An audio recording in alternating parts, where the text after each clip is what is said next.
अस्सलाम वालेकुम जी। हम लोग बात कर रहे थे कि एंटी कैंसर ड्रग्स की। एंटी कैंसर ड्रग्स में पहले हम बात कर रहे थे अल्काइलेटिंग एजेंट की। साथ हम लोगों ने बात की नाइट्रोजन मस्टर्ड की। इसके बाद हमने बात की जी नाइट्रोसो यूरियाज की। अब हम बात करें जी प्लैटिनम कंटेनिंग कंपाउंड। अब हमारे पास जो प्लैटिनम कंटेनिंग कंपाउंड है ना, इनमें हमारे पास बेसिकली आते हैं सिस्प्लास्टिन। बेसिकली सिस्प्लास्टिन का मैकेनिज्म इंपॉर्टेंट है, पूछा जाता है वाइवे में, या एमसीक्यू में आ सकता है शॉर्ट क्वेश्चन में। तो इसकी फार्माकोकाइनेटिक की बात करें तो ये वाटर सॉल्युबल है, स्लो आईवी देते हैं हम लोग। सेंटर इसके ना सेंटर में प्लैटिनम का एटम होता है और उसके इर्द गिर्द फिर अदर मॉइटीज अटैच होती हैं हमारे पास। इसका मैकेनिज्म ऑफ एक्शन है ना, वो बड़ा इंपॉर्टेंट है। बेसिकली मैकेनिज्म ऑफ एक्शन हमारे पास क्या है कि जो प्लैटिनम कंटेनिंग कंपाउंड जो सिस्प्लास्टिन है, ये एंटर हो जाती है सेल के अंदर।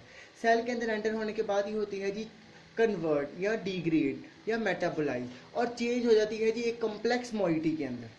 ठीक है, अब ये कम्प्लेक्स मॉइटी क्या करती है जी, डीएनए के साथ जुड़ जाती है, जाके डीएनए के साथ इंटरेक्ट हो जाती है कोवलेंट लिंकेज के साथ। जब ये डीएनए के साथ जाके जुड़ जाती है, बेसिकली कम्प्लेक्स मॉइटी का जो प्लैटिनम है ना, प्लैटिनम सेंट्रल प्लैटिनम, वो रिस्पॉन्सिबल होता है डीएनए के साथ जुड़ने के लिए। अब डीएनए के वो किस हिस्से के साथ जुड़ती है, ये जुड़ती है जी डीएनए के N7 गवानीन होता है ना हमारे पास डीएनए के अंदर, आइडिनिन थायरिन गवानीन साइटोसिन, तो उसमें जो गवानीन है ना, उसके N7 के साथ जाके वो प्लैटिनम का मॉइटी जो है ना, प्लैटिनम जो है, इस कम्प्लेक्स मॉइटी का जो प्लैटिनम है हमारे पास, वो इस N7 के साथ जाके बेसिकली इंटरेक्ट कर जाता है। जब इसके साथ इंटरेक्ट करता है तो डीएनए की चेंज जो है वो ब्रेक हो जाती है। अब क्या करता है, जब इसके साथ इंटरेक्ट कर लेता है तो गुआनोसिन को चेंज कर देता है। गुआनोसिन जो है वो हमारे पास हमने पढ़ा कि इंटर क्रॉस लिंकिंग, हमने पढ़ा ना पीछे मैकेनिज्म ऑफ एक्शन में, तो ये इंटर क्रॉस लिंकिंग करा देता है। जब हमारे पास गवानीन जो है हमारे पास, इसका जो N7 है, गवानीन हो जाएगा हमारे पास अल्काइलेट प्लैटिनम की वजह से, क्योंकि हमें पता ना अल्काइलेटिंग एजेंट की बात करें तो ये प्लैटिनम क्या करेगा, गवानीन को कर देगा alkylate by binding to the N7 nitrogen number 7 के साथ, और क्या कर देगा, डीएनए के स्ट्रैंड को तोड़ देगा हमारे पास। इसके अलावा प्लैटिनम कंटेनिंग कंपाउंड जैसे सिस्प्लास्टिन है हमारे पास, ये बाइंड करता है थायो ग्रुप, एसएच ग्रुप, थायो ग्रुप के साथ भी बाइंड कर लेता है। डिफरेंट मेटाबोलाइट्स हमारे पास, ये मेटाबॉलिक प्रोडक्ट्स बनते हैं ना, जो इस एंजाइम ने हमारे पास, वो एंजाइम जिनमें थायो ग्रुप होता है, या वो अमाइनो एसिड जिनमें थायो ग्रुप होता है हमारे पास, तो उन सबको जाके ना ये ब्लॉक कर देते हैं। ठीक है, जब ये उन सबको जाके ब्लॉक कर देना, तो डिफरेंट तरह के और एडवर्स इफेक्ट्स टाइप हमारे पास आना शुरू हो जाते हैं। इसके साइड इफेक्ट्स में आप याद कर ले, हिफ्स कर ले, सिस्प्लास्टिन इज हाईली इमेटिक। अगर कोई पूछे कि एंटी कैंसर क्लास में सबसे ज़्यादा इमेटिक ड्रग कौन, सबसे ज़्यादा उल्टियाँ किस गोली की वजह से आती हैं, तो हमारे पास सिस्प्लास्टिन है, हाईली इमेटिक है। नेफ्रोटॉक्सिक भी है, माइलोटॉक्सिसिटी तो डेफिनेटली हर एंटी कैंसर ड्रग की होगी ही होगी। अगर हम इसके यूजेस की बात करें तो बेसिकली इसके यही यूजेस हैं और बहुत इंपॉर्टेंट है, वाइवे में पूछे जा सकते हैं कि ये टेस्टिकुलर और ओवेरियन कैंसर में यूज होता है। सॉलिड ट्यूमर, सॉलिड ऑर्गन कौन कौन से होते हैं, जो बल्कि होते हैं, लिवर हो गया, लंग्स हो गया, हेड हो गया, ब्रेन हो गया, ब्लैडर हो गया हमारे पास, तो इन सब के ट्यूमर्स को ना, हमारे पास सॉलिड ट्यूमर्स को ट्रीट करने के लिए हम प्लैटिनम कंटेनिंग कंपाउंड में सिस्प्लास्टिन को इस्तेमाल करते हैं। इसके बारे में हमारे पास इतनी डिस्क्रिप्शन थी। मैकेनिज्म ऑफ एक्शन पूछते हैं कि कम्प्लेक्स मॉइटी गुआनिन के हमारे पास N7 के साथ जाके इंटरेक्ट करती है, उसको गुआनिन को अल्काइलेट कर देती है, और डीएनए की इंटर क्रॉस लिंकिंग जो है उसको इनहिबिट कर देती है, जिसकी वजह से डीएनए के स्ट्रैंड अलहदा अलहदा हो जाते हैं हमारे पास। यहाँ हमारे पास अल्काइलेटिंग एजेंट एंड होते हैं। हम शुरू करते हैं जी एंटी मेटाबोलाइट्स। जी हाँ, हम लोग बात करें अगर नेक्स्ट क्लास के एंटी कैंसर ड्रग्स में, तो हमारे पास है जी anti metabolite drugs. Anti metabolite drugs के अंदर हमारे पास जो बेसिकली आती है ना, वो आती है जी हमारे पास फॉलिक एसिड सिंथेसिस इनहिबिटर, या कह लें जी folate antagonist. Basically folate antagonist आती है हमारे पास। फॉलिक एसिड का सिंथेसिस का मैकेनिज्म अगर हम लोग देखें तो हमारे पास बेसिकली क्या होता है जी, सिंथेसिस का मैकेनिज्म नहीं बल्कि फॉलिक एसिड के एक्शन का मैकेनिज्म कह लें आप। अब फॉलिक एसिड हमें पता है कि हमारे पास प्यूरिन्स की सिंथेसिस के लिए कितना इंपॉर्टेंट है हमारे पास। तो फॉलिक एसिड जो है ना हमारे पास, जो हमने रॉ फॉर्म में लिया या हम लोग इनटेक किया, वो हमारे पास ये हो जाती है डाईहाइड्रोफॉलिक एसिड के अंदर, इसकी हो जाती है रिडक्शन। ये देख रहे हैं एडिशन ऑफ हाइड्रोजन, केमिस्ट्री में पढ़ा होगा आपने रिडक्शन। तो फॉलिक एसिड की रिडक्शन होगी जी हमारे पास डाईहाइड्रोफॉलिक एसिड के अंदर, with the help of dihydrofolic acid reductase, इस एंजाइम की मदद से। अब हमारे पास फॉलिक एसिड, डाईहाइड्रोफॉलिक एसिड जो है ना, ये हमारे पास कन्वर्ट हो जाता है जी टेट्राहाइड्रोफॉलिक एसिड के अंदर, with the help of same enzyme dihydrofolic acid reductase. अब ये एंजाइम जो है ना, ये बेसिकली इसकी ज्यादा अवेलेबिलिटी इस पोर्शन में ज्यादा है, ये ज्यादा अच्छे से डाईहाइड्रोफॉलिक एसिड को टेट्राहाइड्रोफॉलिक एसिड में कन्वर्ट कर देता है, बजाय इसके कि फॉलिक एसिड टू इसके, ये ज्यादा अच्छा काम इस जगह पे कर रहा होता है हमारे पास। अब ये क्या करता है, टेट्राहाइड्रोफॉलिक एसिड कन्वर्ट होता है, फर्दर आगे कोई मॉइटी बनती है इसकी, जिसके अंदर 1 कार्बन की एडिशन होती है। तो हमारे पास ये टेट्राहाइड्रोफॉलिक एसिड फर्दर जो है ना, हमारे पास क्या करता है जी, इन्वॉल्व होता है थाइमिडाइलेट सिंथेस। इस एंजाइम की सिंथेसिस में हमारे पास टेट्राहाइड्रोफोलेट इन्वॉल्व होता है।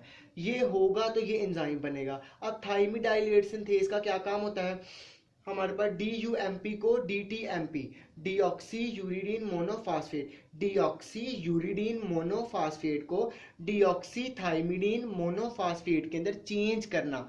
जब हमारे पास ये एंजाइम ही नहीं होगा तो ये वाला component deoxy uridine monophosphate deoxythymidine monophosphate में चेंज ही नहीं होगा हमारे पास।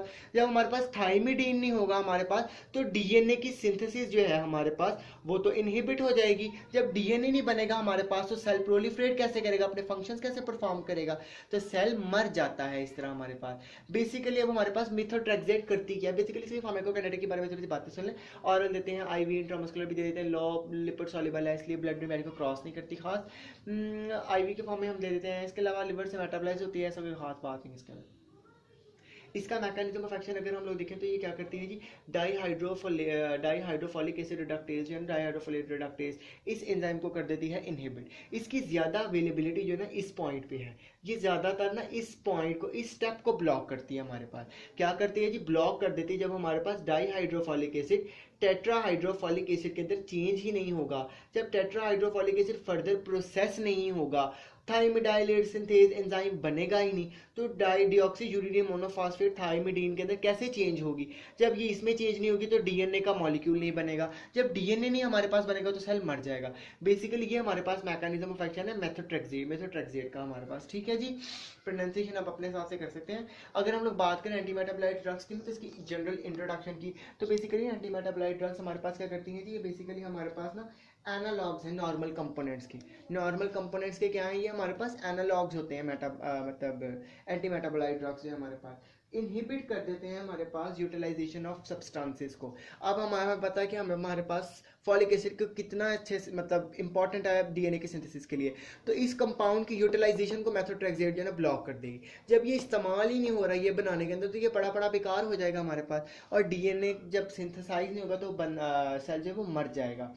बेसिकली फॉलिक एसिड जो है ना हमारे पास वो किन तीन चीज़ों पर डिपेंड करता है हमारे पास, फोलेट, पैरामाइनोबेंजोइक एसिड के ऊपर, टेरिडीन रिंग और ग्लूटामिक एसिड, इसके अंदर ये तीन चीज़ें होती हैं। और हमारे पास फॉलिक एसिड पर चेंज हो जाता है, वो सारा मैकेनिज्म आपने याद कर लेना, हिफ्स कर लेना, घोल के पी लेना अच्छे से, बहुत इंपॉर्टेंट है। बेसिकली हमारे पास रूमेटॉइड आर्थराइटिस के अंदर इस्तेमाल होता है, हमारे पास ऑटोइम्यून डिसऑर्डर्स में यूज़ होता है, वो डिसऑर्डर जो लीड कर देते हैं हमारे पास कैंसर को, तो इनके अंदर हमारे पास ये यूज़ है। आप याद करें रूमेटॉइड आर्थराइटिस के केस के अंदर, ठीक है जी। अनवांटेड साइड इफेक्ट्स में हमारे पास ये न्यूमोनाइटिस कर देते हैं हमारे पास मेथोट्रेक्सेट क्या कर देती है, साइड इफेक्ट्स में हमारे पास क्या है, न्यूमोनाइटिस मतलब लंग्स का इन्फेक्शन हमारे पास कर देती है, ठीक है। हाई डोज में अगर हम लोग दें तो हमारे पास नेफ्रोटॉक्सिसिटी भी हो जाती है, ठीक है जी।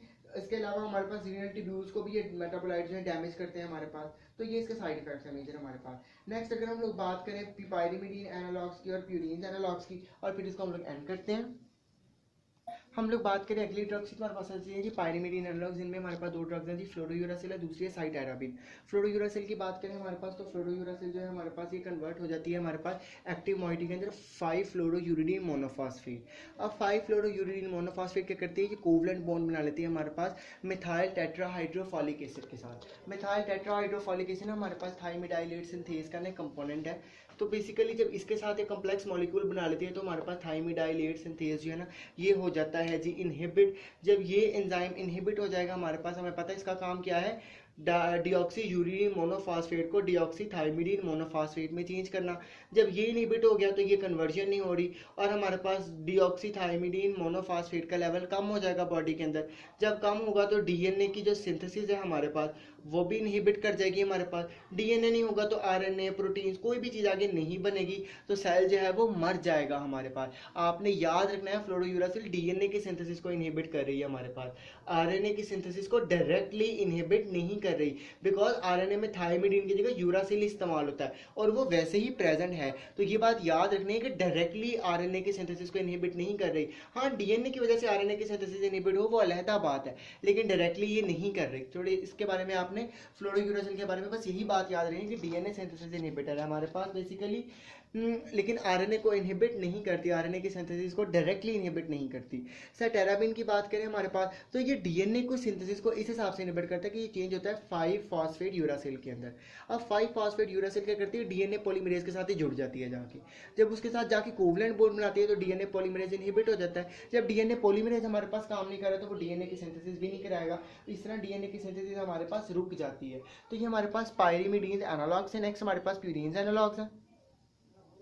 अगर हम लोग प्यूरीन एनालॉग्स की बात करें, जो प्यूरीन एनालॉग्स में हमारे पास दो ड्रग्स आती हैं, फ्लोडेरिबिन आती है एक हमारे पास, और एक आती है जी हमारे पास पेंटोस्टैटिन। इन दोनों में आपने मैकेनिज्म ऑफ एक्शन को याद रखना है कि पेंटोस्टैटिन है ना हमारे पास, ये इनहिबिट करती है एडिनोसिन डी अमाइनेज को। एडिनोसिन डी अमाइनेज हमारे पास एक एंजाइम है जो हमारे पास रिस्पॉन्सिबल होता है एडिनिन की सिंथेसिस के लिए। अब हमारे पास एडिनिन की सिंथेसिस नहीं होगी हमारे पास, तो हमारे पास आगे डीएनए नहीं बनेगा। डीएनए नहीं जब हमारे पास बनेगा तो फिर आगे काम कोई नहीं चलेगा। प्यूरीन एनालॉग्स हमारे पास ना बेसिकली प्यूरीन हमारे पास कौन कौन सी होती हैं जी, प्यूरीन्स होती हैं जी हमारे पास एडिनिन हो गई है, ठीक है जी, और साइटोसिन हो गई हमारे पास। तो ये हमारे पास प्यूरीन एनालॉग्स है, प्यूरीन्स है हमारे पास। तो ये बेसिकली उनकी जगह जाके लग जाते हैं, उनकी जगह का मतलब मेरे पास फॉर एग्जांपल आप इस तरह कह सकते हैं, मेरे पास दो मार्कर्स हैं, मुझे ज़रूरत इसकी है लेकिन ये वाला मार्कर मिमिक करता है इस मार्कर की तरह। तो ये खुद ये मेरे पास आया था और मैं इसको इस्तेमाल करना शुरू कर देता हूँ। तो और जब मैं इसको इस्तेमाल करना शुरू करता हूँ मेरे सारे काम रुक जाते हैं, मैं फंस जाता हूँ। फिर मुझे पता लगता है कि ये तो असल चीज़ थी ही नहीं। तो बेसिकली हमारे पास ऐसे ही काम करते हैं, इनहिबिट कर देते हैं इस एंजाइम को। जब ये एंजाइम इनहिबिट होगा तो हमारे पास ये एडेनिन बनेगा ही नहीं हमारे पास। तो हमारे पास फ्लोडेराबिन जो है इसके बारे में थोड़ा सा पूछ लेते हैं। तो ये हमारे पास सेल में जाती है, सेल में जाने के बाद हमारे पास एक्टिव ट्राईफॉस्फेट मोइटी के अंदर चेंज हो जाती है। ट्राईफॉस्फेट मोइटी इसकी एक्टिव मोइटी है हमारे पास, ठीक है। फिर हमारे पास ये डीएनए के अंदर एंटर हो जाती है और डीएनए की क्रॉस लिंकिंग को भी इनहिबिट कर देती है। इसके अलावा डीएनए की सिंथेसिस को इनहिबिट कर देती है हमारे पास। इसके अलावा ये डीएनए पॉलीमरेज को भी इनहिबिट करती है।